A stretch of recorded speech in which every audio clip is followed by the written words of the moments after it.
Alors, donc, oui, parce que François-Xavier, expert de ces questions, l'idée n'est pas de refaire le rapport du GIEC, hein, évidemment. Mais enfin, quand j'ai vu, on va peut-être revoir d'ailleurs la une des Échos, parce que c'est notamment les Échos qui avaient choisi ce titre, j'ai furieusement pensé à toi, à ton bouquin, à l'optimisme que tu portes envers et contre tout. Je ne sais pas, je ne veux pas qu'on y passe non plus une demi-heure.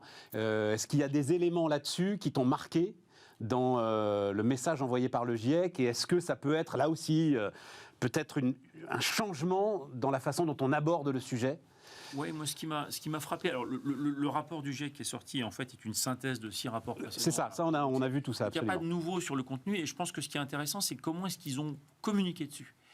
Et moi, ce qui m'a beaucoup plu, c'est que la communication a été d'abord sur les solutions. Ouais, voilà. Et c'est ça qui est vraiment intéressant. Ils ne sont plus dans une logique d'alarmisme en disant, les gars, la planète se réchauffe et les conséquences seront considérables. Ils le disent, bien sûr, en long, en large et en travers, notamment dans les groupes de travaux 1 et 2 qui font le diagnostic et les conséquences. Mais surtout, ils insistent beaucoup sur le fait qu'il y a un grand nombre de solutions qui sont en place, sur le fait qu'il y a une accélération qui s'est faite. Tu me qualifies d'optimiste et tu as raison. Mais Lee Ho-sung, le président du GIEC, dans le communiqué de presse qu'il a fait en avril 2022, sur le groupe de travail numéro 3 qui était sur la solution, utilise le terme optimiste. Les mesures prises dans différents pays me rendent optimiste. Et c'est effectivement pas un qualificatif qu'on associe beaucoup au réchauffement climatique. Non, pas trop. je te le confirme. On est d'accord, j'ai un peu cherché dans les médias, je le trouve pas très fréquemment. Hein, même dans notre état d'esprit, si tu veux tout savoir. Oui, voilà, à part le tien. Mais enfin, encore une fois, il ne s'agit pas du tout de nier l'importance du sujet et la vitesse à laquelle le réchauffement s'accélère, qui est assez considérable et qui peut être très angoissante et qui est très angoissante. En revanche, le GIEC insiste sur cette autre accélération qui est beaucoup moins constatée que l'accélération du réchauffement climatique, qui est l'accélération des solutions. Et là, il y a un nombre de choses qui sont en train de se passer, mais absolument incroyables. Il souligne d'ailleurs, le rapport souligne la baisse des prix considérable du photovoltaïque, des batteries, de l'éolien, d'un certain nombre de technologies décarbonées. Et en fait, il y a beaucoup de domaines dans lesquels ces technologies sont de plus en plus accessibles. Et donc, le GIEC fournit tous les éléments pour construire. Et quand tu fais les calculs, pour traduire du mauvais anglais, quand tu fais les maths du rythme actuel de construction, du rythme actuel de progrès de ces technologies, est-ce qu'il y a quand même un moment d'urgence? C'est-à-dire, c'est très très bien de se dire tout est là en 2050, mais on a compris qu'il serait trop tard. Quand tu fais il faut que tout soit là dans quoi, 3-4 ans, quoi. Oui, en fait, alors ça c'est aussi... Et c'est là où tu te dis, c'est aussi l'une des choses qui avait été soulignée ou reprise par la presse lors du lancement du groupe de travail 3 des solutions, qui était on n'a plus que 3 ans pour agir. C'est ces fameux jours là que les jeunes gens et le GIEC a corrigé ça. Il a dit c'est pas comme ça qu'il faut lire le rapport, il faut le lire sur le fait qu'il faut agir le plus vite possible, mais que tout ne s'arrête pas en 2025. Au contraire, d'ailleurs, tout continue après 2025. Tu me posais la question du rythme. Quelques exemples, on double de capacité solaire installée tous les 3 ans. La capacité installée double tous les 3 ans. Depuis depuis une décennie. Donc on va beaucoup plus vite en fait que ce qu'on avait prévu. Mais est-ce que c'est suffisant comme rythme? C'est un rythme qui est quand même...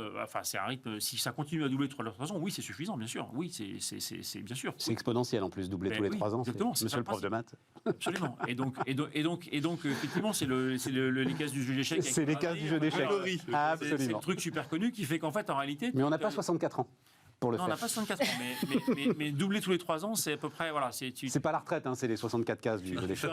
Tu fais un x10 tous les 10 ans, un x20 tous les 20 ans, un x100 tous les 20 ans. Ouais. Donc c'est quand même pas l'épaisseur du trait. C'est un vrai changement, c'est un bouleversement de modèle. Certes. Et c'est pas, par exemple, le rapport RTE, qui est tout à fait remarquable par ailleurs, suppose une division par 2 du coût du photovoltaïque en 30 ans. Si tu extrapoles la tendance réelle, c'est une division par 1000.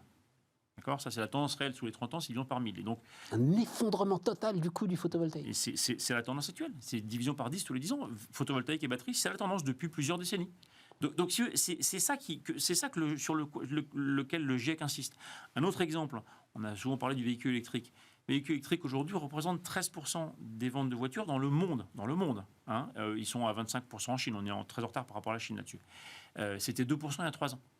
2 à 13%. Et là, on arrive sur les goulets d'étranglement, François-Xavier, c'est-à-dire sur les goulets d'étranglement, terres rares, etc.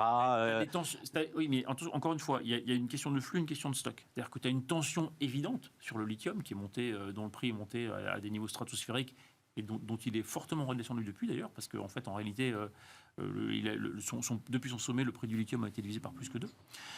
Tu as effectivement des tensions sur un certain nombre de Parce qu'il y en a partout, il suffit de rouvrir, il suffit d'aller gratter un peu. Il suffit. Même chez nous. Il y en a effectivement partout. C'est pas pour ça que c'est clé en main et que tu tournes la clé et qu'il y en a qui sort. Il faut mettre en place effectivement de l'exploitation des saumures, des sols, etc. Enfin, il y a des vrais investissements à mettre en place, mais il n'y a pas de rareté, il n'y a pas de manque structurel. D'accord ? C'est une question de flux, c'est-à-dire de mise en place d'un système d'exploitation. C'est des questions de conditions d'exploitation parce qu'effectivement, il y a des externalités négatives très fortes de l'exploitation minière. Donc ça veut dire qu'il faut que ce soit fait avec des conditions sociales et environnementales qui soient contrôlées. Et ça veut dire que les grands donneurs d'ordre doivent aussi le contrôler, mais ils commencent à le faire. Donc effectivement, tu as des questions sur le lithium, sur le cobalt, sur le nickel, sur quelques terres rares, notamment le néodyme. Donc tu as effectivement quelques sujets, mais encore une fois, c'est des questions de mise en route et d'adaptation. Et par ailleurs, ça s'adapte aussi sur la demande. C'est-à-dire que on parle du lithium, tu commences à avoir des chimies de batterie, notamment au sodium-ion, notamment au métal air, qui sont des chimies qui sont alternatives, qui s'appuient sur des composants beaucoup plus fréquents et qui arrivent beaucoup plus vite que ce qu'on pense sur le marché. En réalité, le message du GIEC, c'est cette révolution technologique, cette révolution de l'innovation, elle accélère aussi. Et donc, on a une course contre la montre entre un changement climatique qui accélère et une révolution technologique qui accélère. Et donc l'enjeu, c'est d'aller plus vite sur la partie techno et sur la partie innovation et changement des comportements également que sur la partie réchauffement climatique.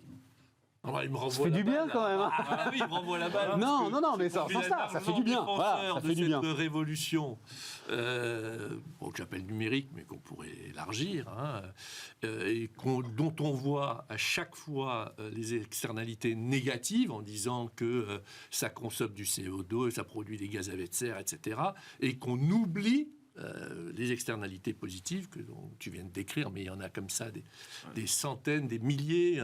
Moi, je suis en train d'investir là dans une start-up qui fait de la détection de fuite d'eau.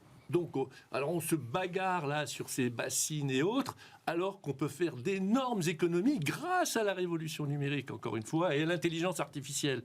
Et donc, justement, c'est intéressant que le GIEC, pour une fois, mette en évidence que le problème, qui est maintenant un consensus, je crois, incontestable, peut être traité grâce au progrès et grâce à cette révolution technologique. Et malheureusement, moi je peux le dire, puisque j'ai été confronté, quand j'ai écrit mon bouquin sur justement cette transformation numérique, à une agressivité, vous savez, ce fameux solutionnisme. Non, mais on n'est pas solutionniste. On dit juste qu'il y a des possibilités de ne pas rester passif, et comme dit Bergson, que notre avenir ne sera pas ce qui va arriver, mais ce que nous en ferons. Alors au travail, et je crois que là c'est très bien, parce que pour une fois, j'entends que, il y a des solutions, et c'est pas du solutionnisme que de le dire. Et au travail, c'est le message du GIEC. C'est vraiment. Allons-y maintenant, il faut y aller, et il faut y aller sur la technologie, sur l'innovation, sur les politiques publiques. Il faut y aller. Alors, moi, je vais rebondir sur ce qui vient, pas mieux. D'abord, j'ai lu rapidement, pas la totalité, mais la synthèse du rapport du GIEC. Et je ne peux pas dire qu'il soit optimiste. Effectivement, c'est dans la continuité. Mais pendant longtemps, ils ont dit qu'il y avait un problème. Moi, ça me rappelle, vous êtes trop jeunes tous, le trou dans la couche d'ozone. Où pendant un certain temps, franchement, le problème, c'était pas le CO2, c'était l'oxygène, et on n'allait plus pouvoir respirer, et on n'avait plus cette protection. Et à un moment donné, il y a eu une bascule, une prise de conscience, puis des solutions qui étaient des solutions techniques, mais néanmoins qui a fait que collectivement, y compris législativement, on est passé à autre chose. D'abord, il y a deux choses. Mais Cage, parce que je l'entends beaucoup, ça, c'était pas une transformation fondamentale mais c'était pas... de notre vie. Non, mais d'accord. Or là, c'est une transformation fondamentale de notre vie. Évidemment, c'est un cran plus loin. Mais on a aussi des outils qui sont un cran plus loin. Et de toute façon, dans cette affaire-là, le problème, c'est pas d'être parmi les croyants ou parmi les mécréants dans cette affaire-là. Il suffit d'avoir le pari de Pascal, c'est-à-dire d'avoir la foi. Bien sûr, mais la foi entraîne le doute. Non, mais ça, je crois qu'il y a plus d'élévation. Non, mais je crois que ça, et c'est pour ça d'ailleurs que le GIEC, c'est pour ça que le GIEC peut se permettre maintenant de parler des solutions, parce que je pense que, comme tu le dis, petit à petit, le constat c'est unanime maintenant. C'est qu'il y a eu une prise de conscience. Tout le monde s'est mis à travailler ensemble pendant très longtemps. Moi, qui suis ingénieur de formation, il fallait surtout pas être ingénieur. Il fallait faire des tableaux Excel et faire des théories et puis faire des cost killing. Et on voit le retour des ingénieurs, des techniciens, des gens qui réfléchissent. Et donc, on a mis en place, par exemple, à l'UVD, les actions collectives qu'on a lancées. On a lancé une action collective qui a été initiée, c'est pas nous qui l'avons lancée, on a juste encouragé par un groupe de travail autour de Celsius Énergie et de Schlumberger, Air Nouvelle, etc., BRGM, qui est la géothermie de surface. On en a parlé la dernière fois, largement, Meka. Ça fait partie des choses qui sont... C'est comme la détection des fuites. Ça permet de trouver des solutions qui, les petites gouttes, font les grandes rivières. Oui, mais alors tu vois... Et pardon, dernier point. Certes, il y a les matières rares. Je vais prendre exprès ce mot matière et pas terre. Eh bien, il y a des matières rares, mais il y a une matière qui est quand même assez répandue, puisqu'il y a 8 milliards de matières grises. Utilisons-la. Et ça serait bien de pouvoir l'exploiter. Bien sûr. En fait, moi, la question que je me pose, je pense que tout le monde se pose, mais la réponse, elle est que valent nos actions individuelles? Et la géothermie, j'ai vu, on en a parlé tous très très largement, c'est un truc qui va se développer, mais petit à petit, sur 20 ans, sur 30 ans, sur 40 ans, et puis c'est des choix. Non, Oui, ça peut aller plus vite, mais ça va être des choix individuels que vont faire... Merci Poutine. Oui, mais que valent nos actions individuelles face à... l'année dernière, 1000 milliards de subventions versées aux énergies fossiles, les 90 centrales à charbon qui vont démarrer en Chine dans les mois qui viennent. C'est là, en fait, où je... Mais là, on ne parle pas d'action individuelle. On ne parle pas de... C'est big time. C'est plutôt collectif. Oui, les industriels. Action individuelle, action des entreprises, action des États, action publique, fiscalité environnementale... Impossible. Pourquoi? Fiscalité environnementale. Impossible. Impossible. Mais il y a au moins 30 taxes environnementales en France, oui. déjà. Oui, déjà. Mais c'est impossible de passer à une échelle... Non, mais... La seule question qui se pose, c'est quel est le fléchage? Non, mais Comment François-Xavier, on disait, c'est Total qui rachète ses actions, sorte d'impasse alors qu'on est sur ces enjeux. Si tu as un prix du carbone, ne serait-ce qu'imposé financièrement aux entreprises, etc., là, sans doute que Total rachète plus du tout ses actions, parce que l'ensemble de ces investissements... Ils l'ont. C'est le cas. Ils ont un prix du carbone interne. Mais non, le système ETS, c'est un système qui a un prix du carbone externalisé. Non, c'est... Mais visiblement pas assez puissant pour manger les investissements de Total et pour qu'ils préfèrent racheter ses actions. Il y a un paquet d'investissements qui sont poussés par le prix du carbone externalisé. Un paquet, dans le ciment, dans l'acier, etc. Bien sûr que si. Bien sûr que si. Attends, la mutation qui est en train de se passer dans le tissu économique et qui est liée à la transition environnementale, elle est monumentale. Elle est à bas bruit, mais elle est monumentale. Enfin, je veux dire, et nous, on rencontre régulièrement un certain nombre de dirigeants de TI et de PME. Je peux te dire que c'est vraiment un sujet qui est en haut de l'échelle. Attends, parce que moi, je veux tirer les choses au clair là-dessus. Moi aussi, je rencontre pas mal de dirigeants qui me disent on est dans un brouillard et dans un flou total. On ne sait absolument pas aujourd'hui si les crédits carbone, par exemple, qu'on nous distribue pour, tu parlais des cimentiers ou pour faire des briques, etc., on les aura encore dans 2 ans ou dans 3 ans. Donc, la seule solution pour eux, c'est la paralysie, en fait. Et tu rajoutes là-dessus l'immense point d'interrogation énergétique autour de comment sera considéré le nucléaire, si je commence déjà à investir sur des sources d'hydrogène qui seront plus ou moins décarbonées, comment est-ce que ce sera considéré? Bref, cet immense point d'interrogation aujourd'hui bloque les investissements massifs. Moi, c'est ce que j'entends. C'est tout à fait exact. Et à contrario, il y a des entreprises qui utilisent ces aides massives pour investir, transformer leur business. Prenons les ciments Vicat. Ils ont complètement transformé leur business utilisant ce temps-là. Et finalement, de cette crise, comme de toute crise, va sortir ceux qui ont été des acteurs, et ceux qui ont été paralysés. Et je ne dis pas que c'est ça, c'est très compliqué. Mais regarde ce qu'on a fait avec EcoWatt. Finalement, on a baissé notre consommation, alors effectivement l'hiver était peut-être plus ou moins doux, quoique, de 10% d'une année sur l'autre, même pas mal. On a continué à vivre, à prendre la voiture, à voyager, etc. Donc, il y a de la marge de manœuvre et ces transformations se font... Enfin, en tout cas, moi, je vois que c'est très compliqué. Mais il y a une telle prise de conscience transgénérationnelle, transclasse sociale, etc., que petit à petit, les choses vont bouger. Il ne faut pas avoir des laissés pour compte. En revanche, je suis d'accord avec Meka. La stratégie, c'est compliqué. C'est compliqué de naviguer dans un monde qui est ultra incertain où tu ne sais pas ce qui va se passer. Bien sûr que c'est compliqué. Ça ne veut pas dire qu'il ne faut pas le faire. Et ça ne veut pas dire que tu ne peux pas identifier des actions.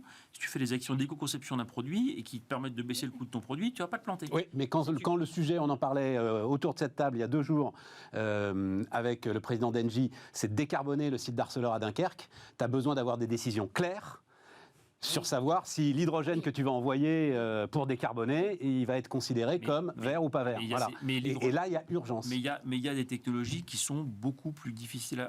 Honnêtement, l'hydrogène, Non, je voulais pas rentrer un débat là-dessus. Mais c'est juste ces investissements-là qui feront vraiment la différence. Ils sont aujourd'hui. Le problème aussi, c'est que de façon technocratique, on décide que machin est vert et l'autre est jaune. Exactement. Et il faut faire le contraire. Il faut encourager les initiatives, faire des retours sur expérience, avoir le droit à l'erreur et après légiférer. Il faut le faire à l'envers. Pardon. Tellement complexe que c'est itératif et donc effectivement, je suis complètement d'accord avec Meka. Il faut avancer et justement, tu as des sujets qui sont pas clairs parce que tu sais pas très bien comment va se positionner l'État. Plus ça dépend, c'est dépendant d'une subvention de l'État. Plus tu dois être prudent en tant que dirigeant d'entreprise parce qu'effectivement, ça vient. On l'a vu par exemple sur le photovoltaïque en 2010, subvention puis subvention, et donc tu as des entreprises qui sont nées et qui sont effondrées immédiatement après. Donc plus ça dépend d'une subvention de l'État, plus il faut faire attention. Mais aujourd'hui, il y a énormément de leviers qui sont des leviers qui ont leur propre rendement, ou en tout cas une rentabilité qui est à 20, 30, 40 euros la tonne, ce qui n'est pas très cher, de carbone, pardon. Et donc tu as beaucoup de choses que les entreprises peuvent faire dès maintenant, soit avec un gain pour leur rentabilité, soit avec un coût extrêmement limité, et c'est là-dessus qu'il faut... Bien. On a raison d'interdire TikTok dans la fonction publique, Guy. Cette histoire m'étonne énormément, moi. Ah non, c'est pas étonnant, puisque on a la préoccupation de la souveraineté, la TikTok, sécurité de nos données depuis pas mal de temps, comme tu le sais. Mais TikTok, t'échanges pas les codes nucléaires sur TikTok. Ah non, mais... Alors, bon... C'est un peu plus compliqué que ça. On n'a pas besoin. C'est pour ça que je te pose la question. Oui. On n'a pas besoin d'avoir les codes nucléaires pour autant être préoccupé par la propriété de ces données et que n'importe qui puisse les utiliser à mauvais escient. On l'a vécu avec l'affaire Facebook Cambridge Analytica. Il n'y avait pas les codes nucléaires. Et pourtant, c'est révoltant. Donc il y a un vrai problème de souveraineté, mais en même temps, et c'est le sujet qui, moi, me préoccupe à chaque fois, c'est que fait-on ? Est-ce qu'on va arrêter d'utiliser tous ces outils l'Amérique, quand même, c'est super intéressant d'ailleurs, les auditions aux États-Unis. En gros, de ce que j'ai compris, c'est qu'ils pensent que la Chine est en train d'organiser une guerre de l'opium à l'envers. C'est-à-dire qu'on accuse, l'accusation principale, c'est de dire TikTok incite les jeunes Américains à se droguer. Non, mais ça pour moi, je n'y crois absolument pas. Ah ben moi, ça me semblait, c'est la première fois que je voyais un argument. Oui, non, mais c'est un argument. Non, c'était intéressant en plus. On arrive à une vraie confrontation de soft power, finalement, entre les États-Unis d'un côté avec leurs réseaux sociaux et de l'autre côté la Chine qui a eu le mérite pour elle d'avoir créé des alternatives. Je vous rappelle que malheureusement en France, en Europe, on n'a pas encore réussi à créer ces alternatives. Donc là, maintenant, il y a une guerre avec des prétextes plus ou moins fallacieux comme celui-là. Moi, je ne crois pas une seconde à ça. Non, c'est juste, est-ce que je laisse mes concitoyens travailler, utiliser des outils sur lesquels les données, qui sont une richesse inestimable, sont récupérées par mon adversaire, j'allais dire mon ennemi, mon adversaire. Ça pose d'ailleurs un problème pour nous, Européens, qui n'avons une alternative, justement, ni par rapport aux États-Unis, ni par rapport à la Chine, ce qui est très grave et sur lequel il faut travailler aussi pour créer un environnement qui permette de développer des solutions. Alors nous, qu'est-ce qu'on a fait ? Alors vous connaissez le proverbe, les Américains inventent, les Chinois copient, les Européens régulent. Voilà. Alors nous, on a fait le RGPD. Voilà. Donc, ce qui n'est pas ridicule pour autant, parce qu'au moins, on a une certaine protection par rapport à ces visions un peu impérialistes des deux côtés. Je vous rappelle d'ailleurs que la Californie est en train de créer un RGPD en s'inspirant du modèle européen. Ce qui prouve bien que ce n'est pas tout à fait ridicule. Et qu'on est en train de travailler aussi sur l'AI Act pour l'intelligence artificielle. Tout ça est très légitime de notre part, mais la vraie solution serait de créer des alternatives à ces deux mondes. Un avec une vision totalitaire. La Chine, je vous rappelle qu'elle utilise les données pour faire tu dis, c'est pas les codes nucléaires, mais enfin, si un jour tu arrives en Chine et on te dit, monsieur, vous n'avez pas le droit d'entrer en Chine parce qu'on a vu que votre crédit social est mauvais, que vous avez critiqué. Mais tu ne le vois pas sur TikTok, ça. Sur TikTok, c'est des ados qui s'échangent du vernis à ongles. Non, il y a de tout sur TikTok. Hein. Enfin, justement, si c'était que le vernis à ongles, ça serait... Bon, non, il y a de tout sur TikTok. Rien que ton comportement, hein, rien que ce que tu fais est visible sur TikTok. Hein. D'ailleurs, moi, je pas du tout inscrit. D'ailleurs, je ne suis ni sur TikTok, ni sur Facebook, justement. Hein. Mais justement, il y a un problème de liberté. Donc, on a la vision dictatoriale de la Chine de l'utilisation des données. Vous avez, de l'autre côté, la vision smart des Américains, mais enfin, il y a quand même une sorte d'impérialisme. Et d'un côté, l'Europe, elle se débat comme elle peut pour avoir alors une alternative plus humaine de l'utilisation des données. Moi, c'est ce que je défends aussi, tout en me disant... Bon, TikTok, on peut s'en passer, mais je vois pas comment on pourrait se passer de Azure ou de AWS. Voilà, donc c'est tout le problème. Ah oui, là, on est dans un... Oui, mais là... Mais non, mais c'est le même. Le débat, là, il est sur... c'est pour ça qu'il me paraît moins un peu artificiel, parce que le vrai sujet, tu le dis là, non, mais Guy, on en a beaucoup parlé, effectivement.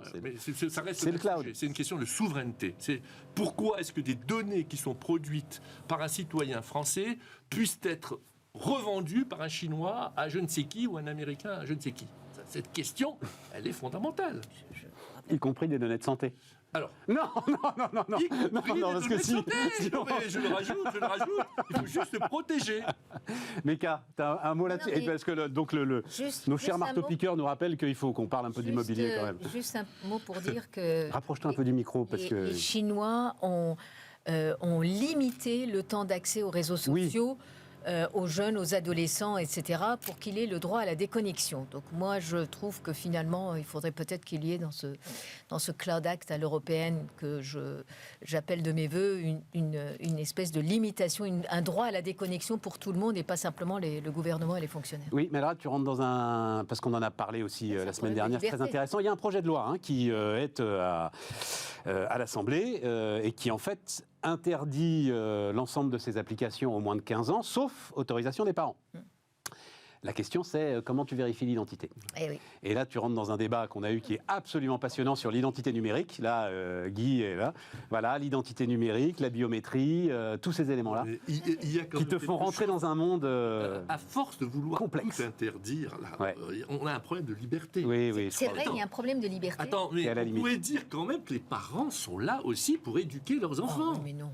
Voilà. Plus là pour éduquer. Ah non, mais alors là, non, moi, c'est là où je suis pas d'accord. Moi, je vois, mes fils ont interdit les écrans à leurs enfants jusqu'à l'âge de 12 ans. Oui, les miens. Voilà. Les filles aussi. Ouais. Ok, donc ça peut se faire. Donc, du coup, à l'école, 15 ans, l'Assemblée dit. Bon, il y en a qui disent 15 ans, mais enfin 12 ans. Mais enfin, je vois par ailleurs d'autres enfants à 2 ans qui passent leur vie sur leurs écrans. Du coup, et je suis le premier à être contre. Ah, mais je suis le premier à être contre. J'avais eu cette vidéo très spectaculaire, je ne sais pas si vous vous en souvenez, alors d'un bébé, parce qu'il est assis et il prend un magazine et il tape sur le magazine pour essayer de faire bouger les images. Voilà. C'est dramatique. C'est comme...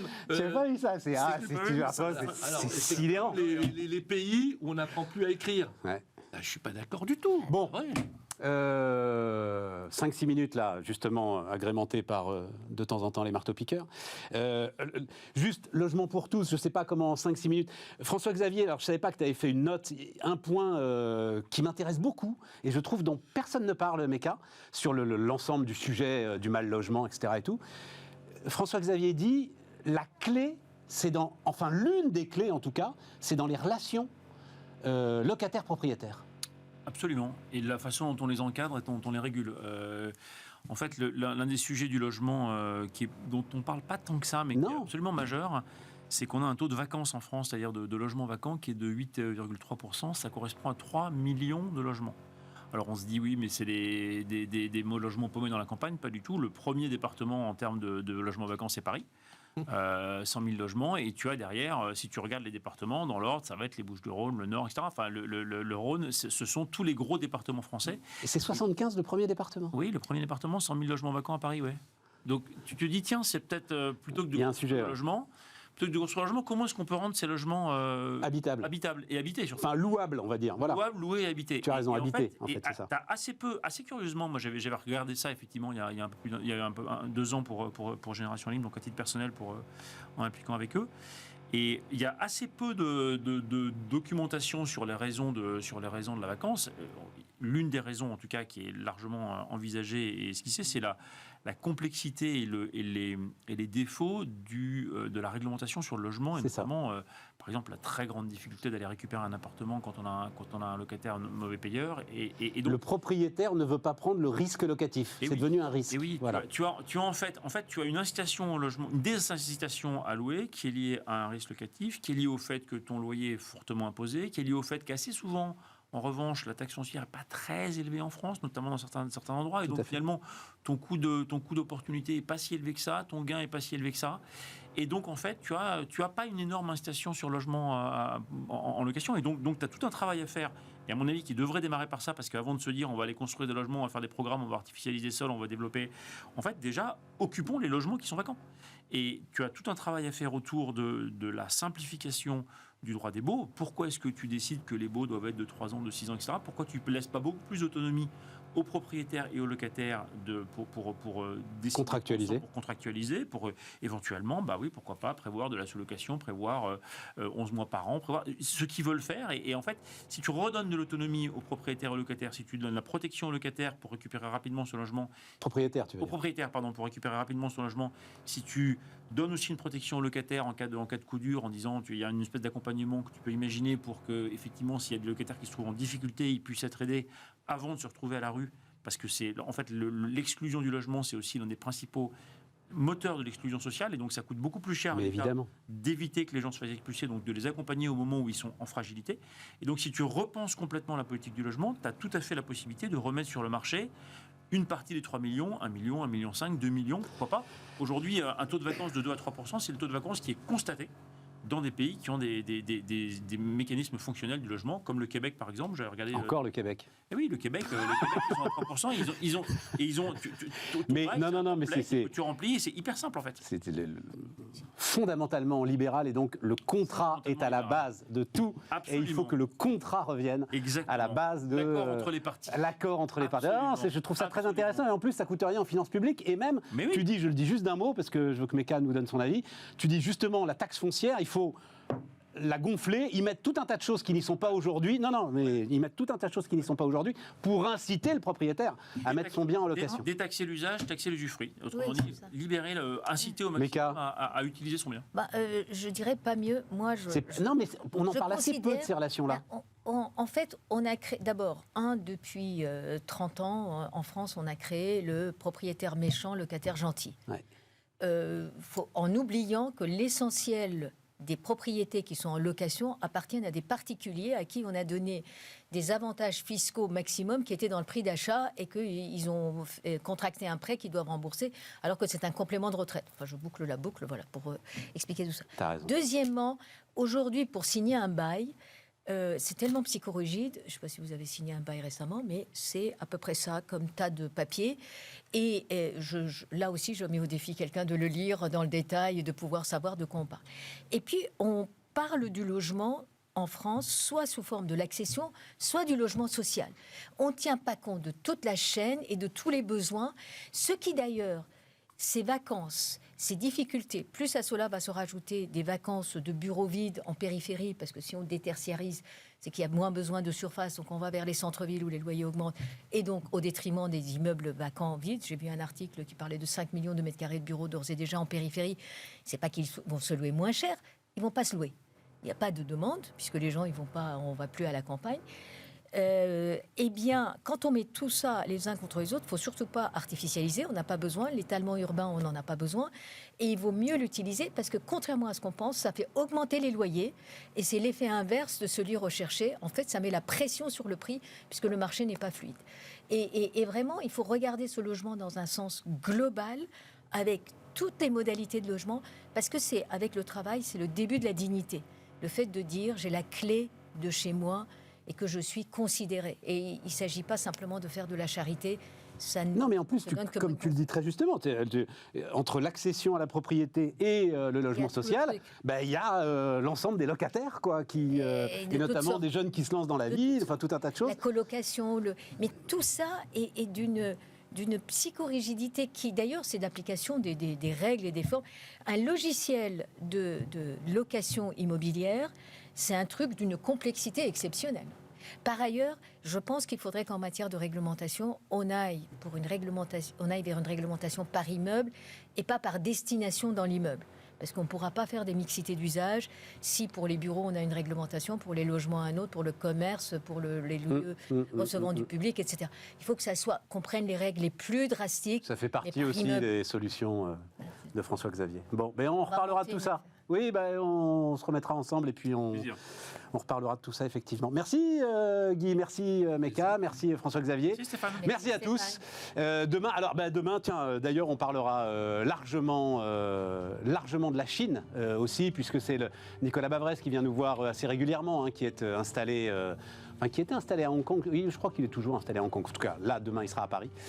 Et pardon, David, oui, bien sûr, David, pas Nicolas. Non, David. Si ce n'est toi, c'est donc ton frère, David Bavrez, qui viendra nous raconter justement tout ce qui se passe. On reparlera de TikTok. À demain.